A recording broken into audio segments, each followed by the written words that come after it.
Things like holding our breath. Kate Winslet held her breath for 7 minutes. Avatar 2: The Way of Water is finally here. The next installment of this epic story was an epic challenge to make for everyone involved. Stick around for all the goods. Number 1. We knew it was coming. It's called The Way of Water, you know you're gonna get wet. You might be hard-pressed to put it better than these words from actor Sam Worthington. Sam wasn't sure what he was getting into when he was asked to be a part of the film, but he knew it would be challenging, and he knew there was going to be a lot of work in the water. He wasn't wrong. Worthington explained that doing all of that acting while holding his breath underwater was brutal. It's the hardest thing I've ever had to do. You're dealing with the restrictions of freediving, the constraints of motion capture underwater, and you're trying to keep an emotional journey going while you're innately struggling with the fear of dying. Number 2. What took them so long? It's been a while since the release of the first Avatar film, and there was always a plan for a sequel, so what was the holdup? To put it simply, Avatar 2 took forever because James Cameron had to make sure Avatar 4 was ready to shoot. Not something you hear very often, right? Avatar 2 producer John Landau said that we did not have to hold here for technology. I think the first Avatar proved to us that we could be the impetus to push technology to where we needed it to go. Landau clarified that the delays happened because the filmmaking team was determined to get the scripts for all 4 planned Avatar sequels written and finalized before shooting for Avatar 2 even started. Landau said, "We felt that this project was about getting the story right. You would never build a house until you had the blueprint to build from. The scripts are that blueprint, so we wanted to wait till all 4 of those were there."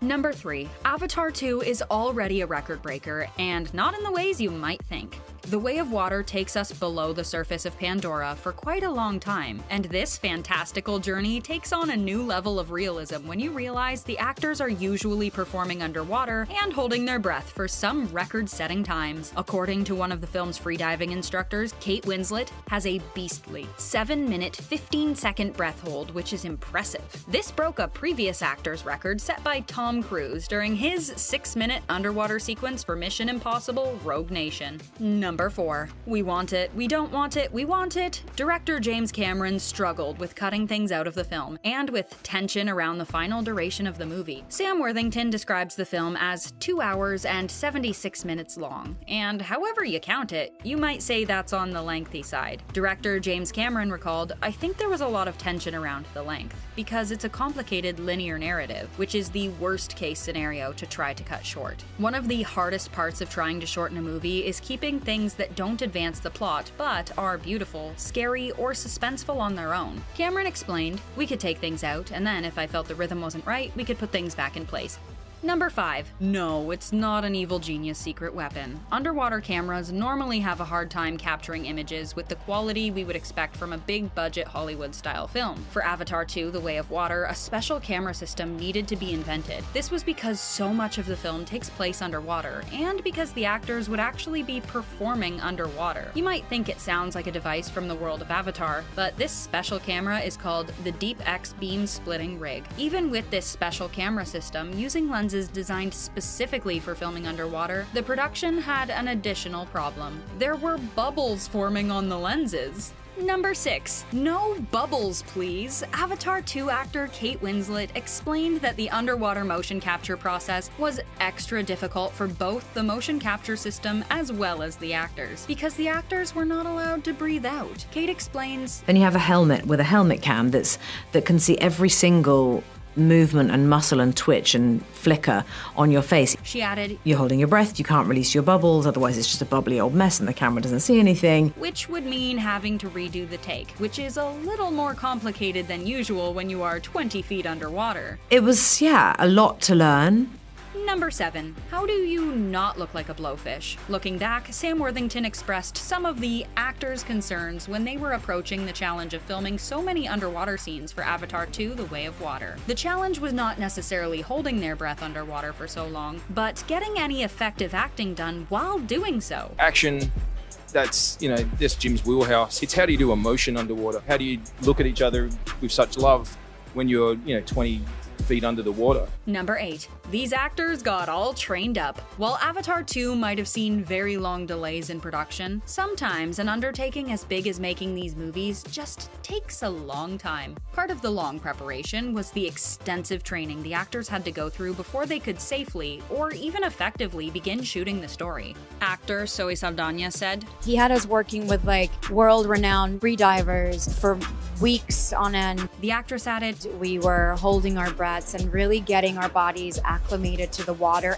and to the kind of depth that we were going to be shooting in. It turned out the training wasn't only effective and allowed for the magic of the story to come to life, but provided some pleasant surprises for the cast as well. We managed to break records even for ourselves that we never thought we would do. Number 9. These two go way back. Avatar 2 director James Cameron has worked with Kate Winslet before. Cameron directed Winslet in the film Titanic, and Kate has spoken publicly about her struggles with James and the harsh shooting conditions. Speaking about her experience on the epic movie, Winslet called Cameron a really tough nut to crack, adding, There were times I was genuinely frightened of him. Kate has also said, He has a temper like you wouldn't believe. You'd have to pay me a lot of money to work with Jim again. So it may have been a surprise to hear that she was working with him again on Avatar 2. James suggested that Winslet was willing to work with him again because she had something to prove to herself. Number 10. Mirror, mirror on the ceiling? Avatar 2: The Way of Water uses a motion capture system to capture the physical performances of the actors and bring their animated characters to life. This motion capture system relies on many cameras, being able to see the actors and track the movements of small markers worn on the actors' bodies and faces. One of the challenges of working underwater with this is that the surface of the water, when viewed from both above and below, forms a moving mirror. Director James Cameron explains that moving mirror reflects all the dots and markers, and it creates a bunch of false markers. It's a little bit like a fighter plane dumping a bunch of chaff to confuse the radar system of a missile. To address this problem, the team discovered that they could pour thousands of plastic balls into the pool to cover the surface of the water, without preventing the actors or the crew from being able to surface when and if they needed to. Can you imagine shooting a movie underwater, interacting with CGI, and then just doing it all over again right after? We'd hope you'd understand because you are in Avatar: The Way of Water. If not, just let the cast and crew explain a little of the magic behind the madness that was this epic adventure. This is not a squad, it is a family. Avatar 2 did need to work hand in hand with CGI for the film to work, but it relied a lot more on the acting, specifically with facial expressions. Each actor was rigged up with a camera that pointed at their face close up, just to make sure not even an eyebrow twitch was left out in post. Those dots around their mouths and eyes are just little bits of marker to allow the CGI to pick up on the even finer and more subtle expressions. The actor creates the emotion, the actor creates the moment. James Cameron thought of everything when building the sets. He didn't just leave it up to the digital artists. He and his team created platforms in sound stages to emulate the scenes they were moving in. And because working on CGI when combined with real actors can be rather difficult to get accurately, he built small pieces of the digital scene that the actors would bump into. But more on that one a little later. Kate said she had a tough time getting used to interacting with digital monsters. She reminisces on a little mishap on set when she accidentally stabbed incorrectly at a fake monster. That's quite tricky because you think you're gonna ram it into somebody who isn't even there. It took her a few times to finally get it right, and this embarrassing moment just broke her into the world of Pandora. We can't judge Sam, as the language of the Na'vi is quite difficult to get a grasp on. I'd have to learn them rope. You have to write them on boards for me. But apparently, since the first Avatar movie, Worthington has needed crew members to hold up big cue cards for his scenes speaking in the language. This is quite funny considering he does remember one particular word. Werit or Alibu. I have no idea. It's the only one I could remember. We just still can't wrap our minds around the thought of the underwater cue cards though. James Cameron instructed his actors to say their lines underwater, but to make sure not to blow bubbles because this could mess up the CGI. This seemed like a good plan to the rest of the cast, but poor Kate Winslet just couldn't get a grasp on it. She was so terrified of choking on the water that she struggled a bit with that request. It could have been a branch, tree, or spear. James just picked each one out carefully when filming the scenes. We don't build the coral, we build that which they need to touch. Not only to make the CGI feel more fluid, but to also give the actors something tangible on a non-existent set. That's also why a lot of the weapons you see the actors holding behind the scenes were more real, since it would be more difficult to just CGI those. You spend so much time underwater, it might be a little difficult to get back on land. That was the case for Jack Champion, who almost took a slip for the worst while filming this land scene. So the amount of times I actually slipped and like slammed my hip on the thing, like, you know, that's really hard. The fact that the only close call for Jack was on land really says a lot about the skill of this cast.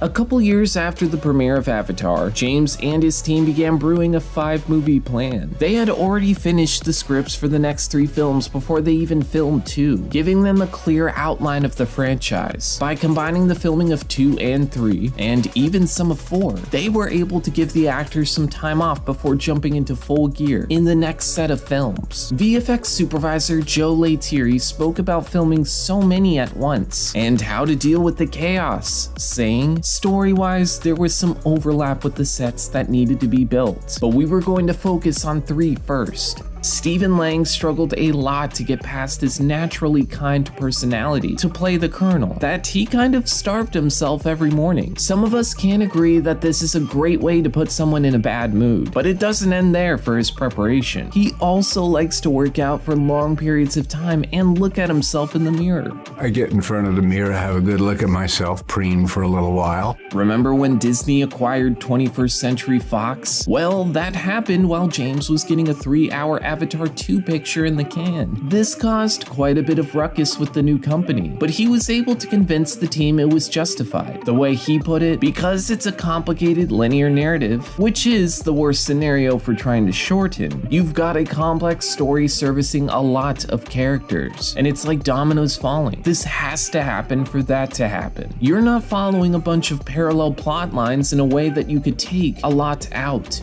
Kate Winslet held her breath for a whopping 7 minutes and 15 seconds, breaking the record Tom Cruise had set during Mission Impossible. The crazy thing about this one is that Kate literally learned to do this in 3 weeks. This was really the biggest reason she took the role in the first place too, just to get some free underwater training. For Sigourney Weaver, this was a challenge, but a challenge she welcomed. I want to become the teenager that I used to be and see where she and Carrie meet. She did a lot to prepare for this role, including jumping in on a few classes filled with teenagers. That may not have been a good thing at times, but she all in all found it a very enjoyable experience. There was just a lightness in her being. You know why Steven has to do so much to get into character? He's the set's nicest guy. His co-stars attest to him being the exact opposite of his character, and just can't fathom how quickly he can switch on and off. Slang is the nicest person you'll ever meet, unless he's in character. James Cameron sort of had a laid-back experience with the whole thing, only having to focus on his actors' performances, the camera as well. But a lot of the times the camera moves were done digitally, or he'd just put full trust in his cinematographers. The long-awaited reunion of James Cameron and Kate Winslet may not have happened for this movie, had it not been for a strange Hollywood occurrence. I just was blown away. Kate has always been quite busy in her career. Ever since her big role in Cameron's Titanic, it almost seemed impossible for her to star in any Avatar movie. All it took was Cameron mentioning her being underwater for most of the film, that she agreed to take on the challenge. He said, "Hey, we have to get you in and we have to get you big and blue." And I said, "I'd love that." Oh, and by the way, you know this is the only time she's ever worked with the same director twice? Pretty strange Hollywood occurrence for sure. Mocap ready, and action! If you're listening to this on your phone, you might want to hide it before James Cameron sees. Bad things happen to those on their phone. But if you are brave enough, we're looking at all the coolest secrets from the making of Avatar. Number 1, did you realize Sigourney Weaver didn't just play a younger character in The Way of Water? It's true, she already technically was playing a younger character in the first movie. Perhaps you never noticed this little detail, but her avatar had been around for 18 years. So, it looks 18 years younger than Sigourney or even her human character, Grace. Grace? Well, who'd you expect, numbnuts? Creating her avatar was the toughest because her features did not translate well to the avatar design. And so the artist tasked with making her design brought in pictures of her from the movie Alien. Number 2. Let's start at the end. The end that never was, that is. The original ending of Avatar was going to see a pregnant Neytiri. We're kind of glad they didn't end it the cliche way, not gonna lie. The movie was already leaning on a ton of them, ones that had already gone out of style in the 90s, so it's for the best. The forest will heal, so will the hearts of the people. Number 3. He's coming. Supposedly, if your cell phone went off, James Cameron would nail gun them to a wall. He did that with like 20 apparently, right above the exit sign. Let that be a reminder to everyone to turn it off in theaters when The Way of Water comes out. Number 4. Where do you even begin when forming a language? Our guess is the little words like the. An entire language was created for the Na'vi from scratch by linguist Dr. Paul R. Frummer. What were we going to establish, and then how was everyone else going to meet that criterion? He was hired to develop a language that would be easy for actors to pronounce that didn't resemble any existing language. He created about 1,000 words. Zoe Saldaña was in charge of creating the accent for the Na'vi in English, since she had to speak it the most. Sam Worthington said it was easier for him, an Australian, to master the Na'vi language than the American accent. These guys were just going off. Okay. Number 5. A wide range of training was necessary to get the actors militarized and then acclimated to nature. Sam Worthington, who plays Jake, actually had to do military boot camp to bring him closer to his character. He had to learn to use multiple different weapons. So someone came down and showed him what it's like to hold a gun and all the other things that would be associated with being a Marine. While Zoe had to move completely unhuman-like, right down to working with her bow, with her elbow bent backwards. So we wanted them to have more of a animal kind of a movement. Number 6. Where did Jurassic Park rip off all its dino noises from? The real thing? But there is a Banshee language. It makes all kinds of different sounds, and those sounds mean different things. Most of the sounds the animals make on Pandora are recycled noises from the Jurassic Park franchise. While the yipping and cackling sounds made by the viper wolves were real spotted hyena calls. Number 7. They could have bummed a smoke off of literally anybody. Why rely on tech? Just like almost everything else in this movie, Grace Augustine's cigarette is CGI. Honestly, we didn't see that one coming. Number 8. Not that kind of cast. Jake's atrophied legs were prosthetics cast from the legs of a paraplegic man with roughly the same bone structure as Sam. Sam Worthington's real legs were tucked into the wheelchair and digitally removed in post-production. Number 9. We feel the Na'vi should also have 6 limbs. All the Pandora animals have 6 limbs. It wasn't that simple to just add 2 extra legs to an Earth horse, though. They had to reimagine the anatomy of the characters, too. They all moved like ants. Their front 4 legs moved together, but the back 2 were separate. The multiple breathing orifices were inspired by air intakes on the sides of sports cars. We guess you can get your inspiration from anywhere.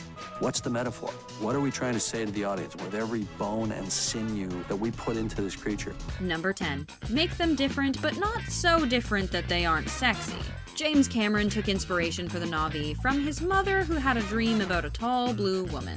He drew a picture of it way back in high school, too. In designing Neytiri, one of the challenges was making her look alien, but also human enough that Jake's attraction to her isn't super off-putting. They went through a ton of designs. I wanted people to say, I want to be one of them. Number 11. How many movies can you think of really pushed advancements as much as Avatar? None? Avatar paved the way for tech in movies like we know it today. The Na'vi actors had cameras attached to helmets to capture intimate facial performances. They were able to see simple renderings of the CGI world while filming. The actual facial capture is too complex to map onto these characters. This movie was also the first to film using a 3D camera. Number 12. When writers write, often they include a character with a personality similar to their own. For James Cameron, that was Dr. Grace Augustine. Sigourney said, I teased him because, to me, I'm playing Jim Cameron in the movie as this kind of brilliant, approach-driven, idealistic perfectionist. But that same somebody has a great heart underneath. So I have to say, I was always kind of channeling him. Number 13. Do you think the world was ready to handle something new? How do you create music for a world that doesn't exist. The music in Avatar was a new invention, meant to not be linked in any way to any culture. Homer noted, "I couldn't go off into some weird world and present a whole new scale system or a whole new theme system. I had to try to glue everything together. No matter how dense it is on the screen or how alien it might be, there is a thread in the music that keeps it grounded for the audience so they know what is going on and how to feel." Number 14. One day, Sam Worthington will release a book about his experience. Sam was living in his car at the time of his audition. The person who called him in for the audition told him nothing about the director or the script. He was disappointed at first, thinking it was another waste of time. Matt Damon and Jake Gyllenhaal were actually the studio's first choices to play Jake, but James Cameron wanted to cast the relatively unknown Sam. I just wanted to say thank you. Yeah, thank you.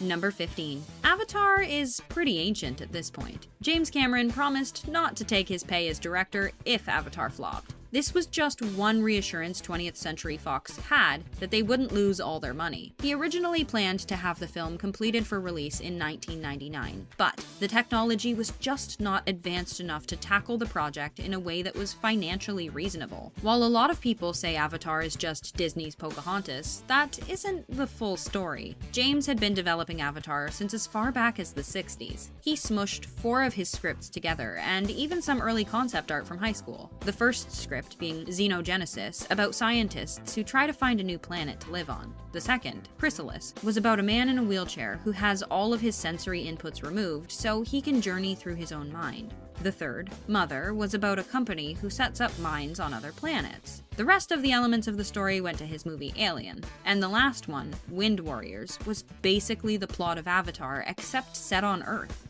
In order to develop a fully realized world, it's easy to see why you need a team of highly skilled and super knowledgeable people to develop single aspects. Imagine trying to come up with the language, music, culture, creatures, and technology to capture it all yourself. It's an impossible task, unless you've got your master's degree in literally everything.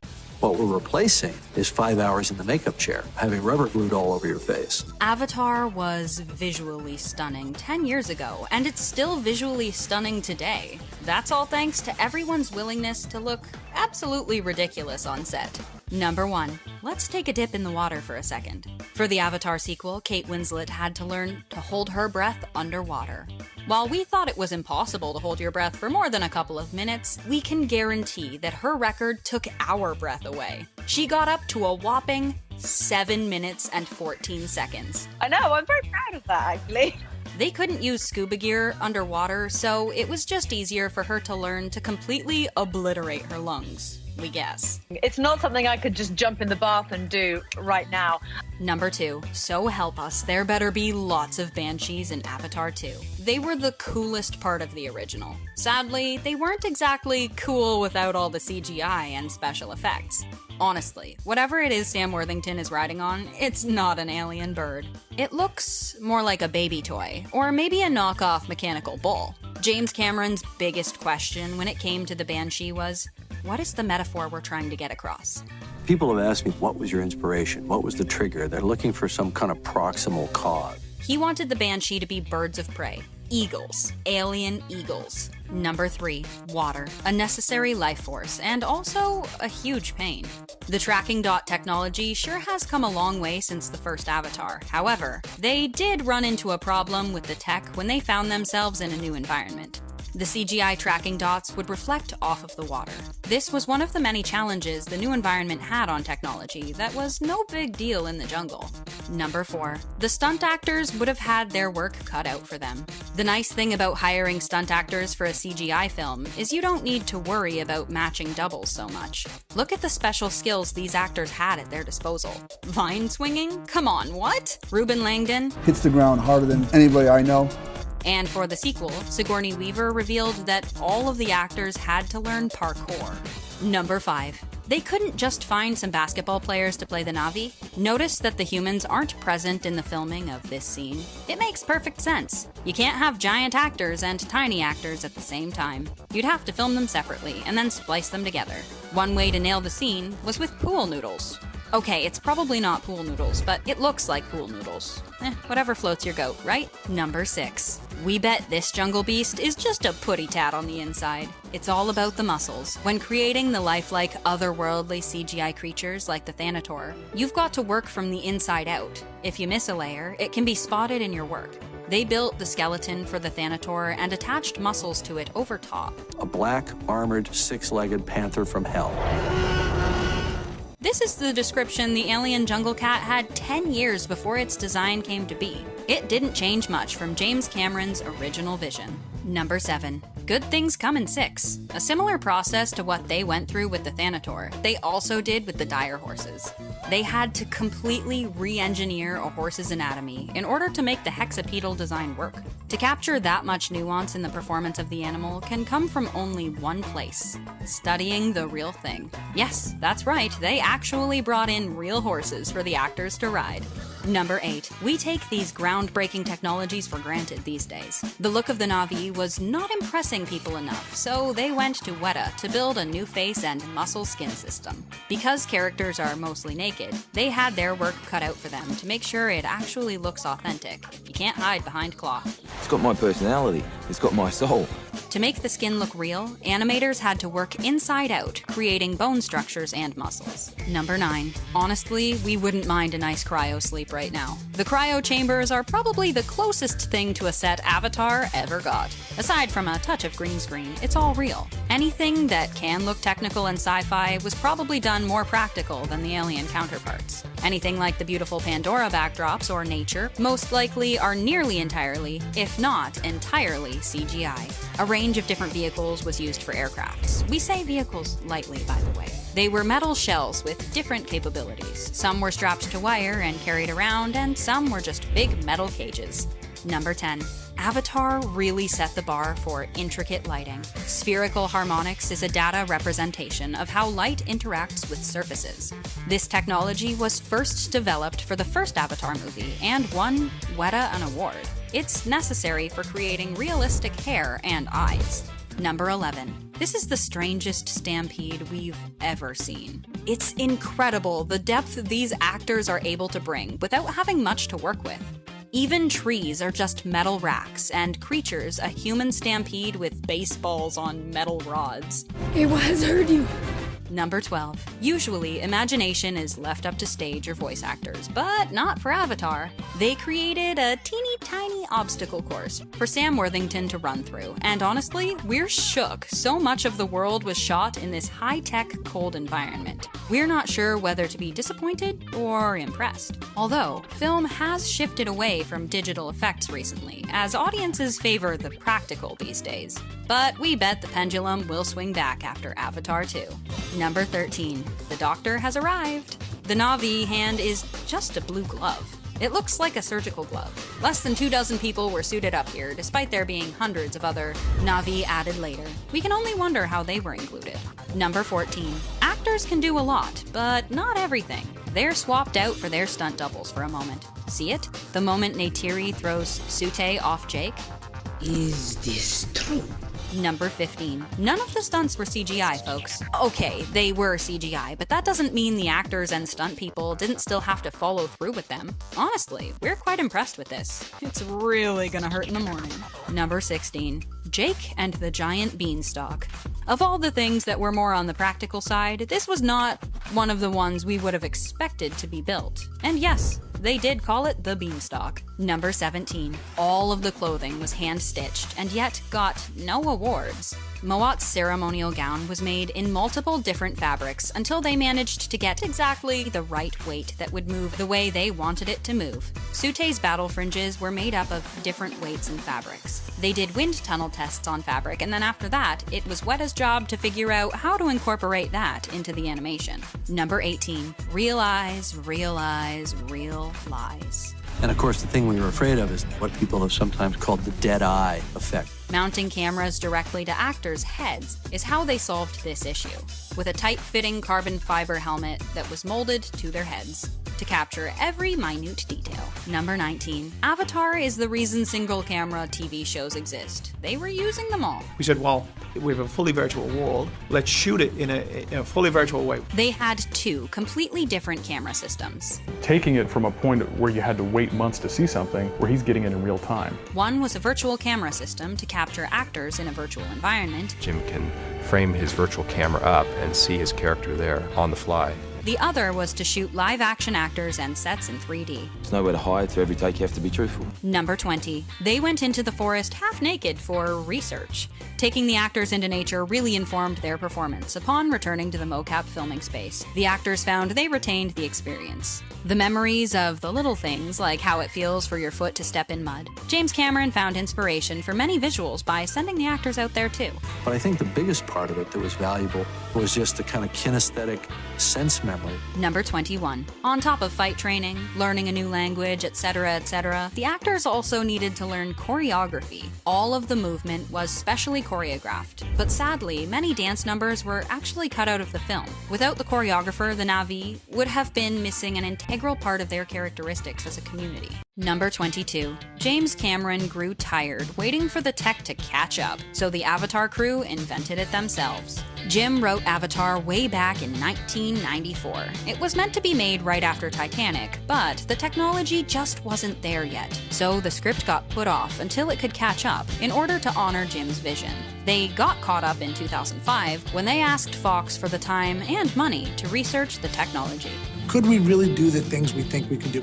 Number 23. Before Avatar, there was Avatar. Before they ever had their actors cast, they cast 2 temporary actors to create a 37-second clip. Why safe? Yes. Why safe? Just creating this prototype would have cost a fortune. Number 24. Cats were a huge part of the Na'vi design. I feel like I'm blue and I'm 9 feet tall, and I'm as sexy as hell. Arriving at the design of the Na'vi was no easy task. Jim always knew he wanted them to be blue.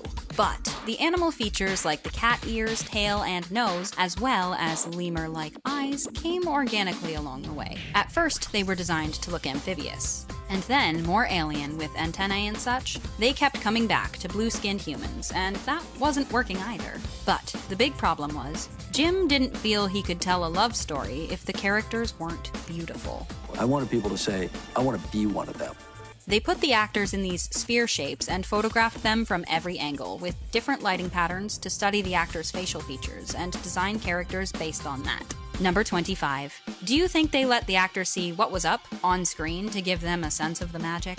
The stunning bioluminescent tree is nothing more than a few threads on a metal pole, but you probably figured that out by now. But what they could see behind their specialized camera was already nearly good enough for a video game. Maybe not for theaters, but for a video game, while the wood sprite was puppeted on a stick. Buckle up, fellow adventurers. We're heading back to Pandora. That's right. The wait for Avatar 2: The Way of Water has finally come to an end. And to say it lightly, it's going to be well worth the wait. There's so many secrets surrounding the making of this massive blockbuster, so hold your breath. We're diving deep into it. Number 1. James Cameron was determined in making a splash return to the cinemas. So much so that he was having his cast take dunks in a giant pool for days on end. His realistic approach to shooting in the specific environment led designers to construct a massive 900,000-gallon water tank for the actors to basically live in. James would sit and direct his actors from above, and Kate Winslet would simply hold her breath till the take was done. We quite literally mean that, but we'll get more into that a little later. For now, let's just stay a little jealous over the paid pool days the cast got during principal photography.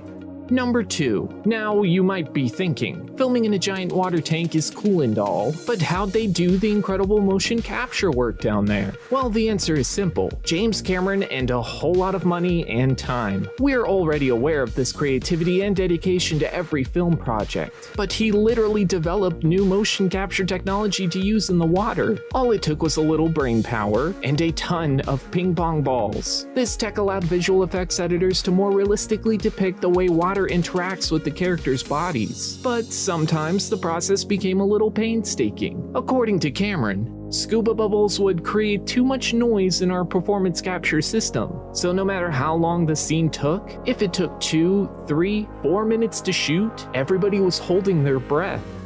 Number 3. So if you've held your breath up until this point, congrats. That's much longer than we ever could, but you're not much of a record breaker, considering Kate Winslet holds the breath-holding title for a whopping 7 minutes and 30 seconds. She was very proud of her accomplishment, and having trained for months with Navy SEALs on the technique, it looks like she got the hang of it. I learned how to breath hold and held my breath for 7 minutes, which is completely true, and I'm very proud of that. Tom Cruise may need to take a few pointers from her, and a few from Sigourney Weaver too. That's right, at 72 years of age, Weaver was able to hold her breath for just over 6 minutes. Both of these actresses really deserve a breather after the film's finished shooting. Number 4. The Titanic film mastermind decided to ditch the old ship tech and bring on a couple new ones. And being that this is Cameron's film, they had to create them both on a massive scale. With the sneak peek at the Matador and Picador, we can surmise that they are just cooler versions of submarines and boats. Number 5. Dipping a camera underwater, or any other electronic, is probably not the best idea. And with that in mind, cinematographer and camera inventor Powell Actel needed to whip up a camera to do the job right. Actel just decided to upgrade his camera to shoot 6K footage at a distance of 20 feet. This way, filmmakers can get the quality they want, without risk of damage to the equipment. Number 6. Acting underwater is difficult enough, but can you imagine dancing underwater? Yeah, we couldn't, and it looked like the rest of the cast opted out of this venture, because James went ahead and hired trained aquatic dancers to perform the underwater numbers.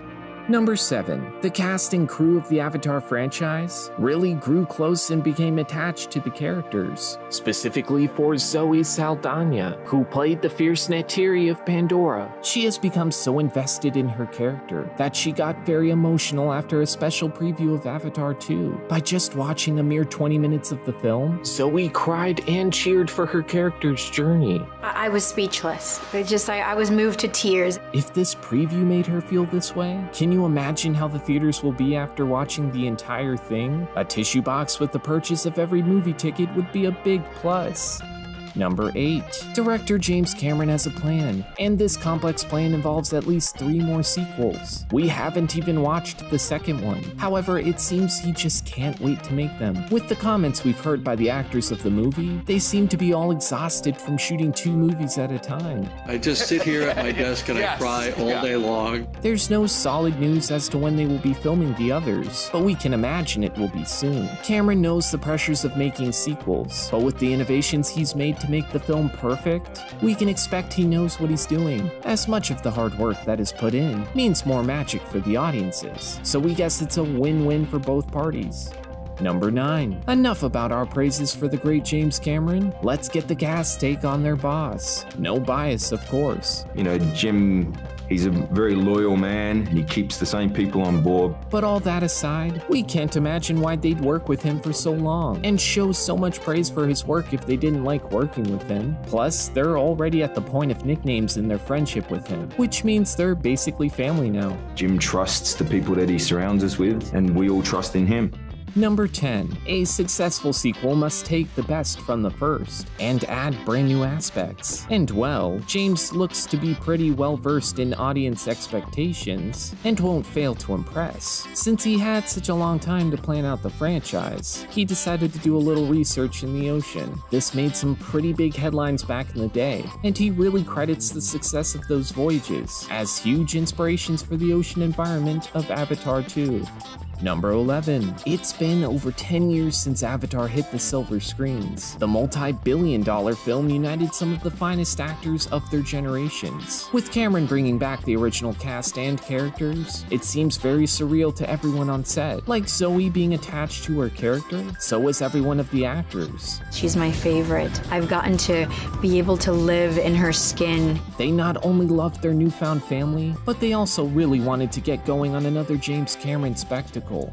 Number 12. We now know that the planning of the Avatar franchise started being planned as far back as 2012, but what took so long? Some can say that James's ocean excursions were to blame. As we learn more and more about the scale of the production in general, it looks like James took a decade-long hiatus to play the right moves.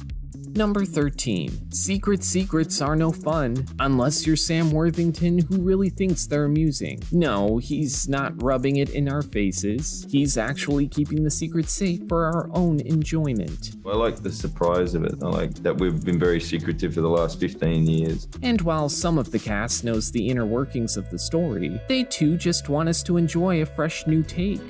Number 14. The family is all united and stronger than ever. With a few hints at the upcoming plot, James had just a taste to give us. They have family bonds, they teach each other, they have taught culture. As this sequel will take place 15 years after the original, Sully has created a family and protected it for a very long time. And with the original enemies making a return invasion of Pandora, this one's going to be all about surviving as a family. Number 15. When cinema lovers think of family, who else comes to mind more than Vin Diesel? Aside from any Pandora family barbecues, Vin was announced to be in the film. Well, maybe not officially announced, but after meeting a few times with Cameron, Diesel had this to say. I have spent time with him, but I have not filmed yet. I love James Cameron and I love the series. I think it's safe to say that we will be working together.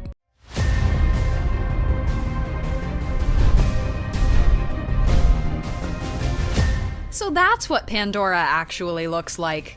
James Cameron's Avatar is one of the most visually stunning films ever made. But what does it look like without all the CGI? The animators have taken what the actors are doing and gone even beyond that. Neytiri lives a pretty unique lifestyle as one of the Na'vi on the planet of Pandora. One of the things that we see Neytiri partake in is drinking water from a leaf. But because director James Cameron loves to rely on technology innovation, the way that the scene was actually filmed without CGI may surprise you.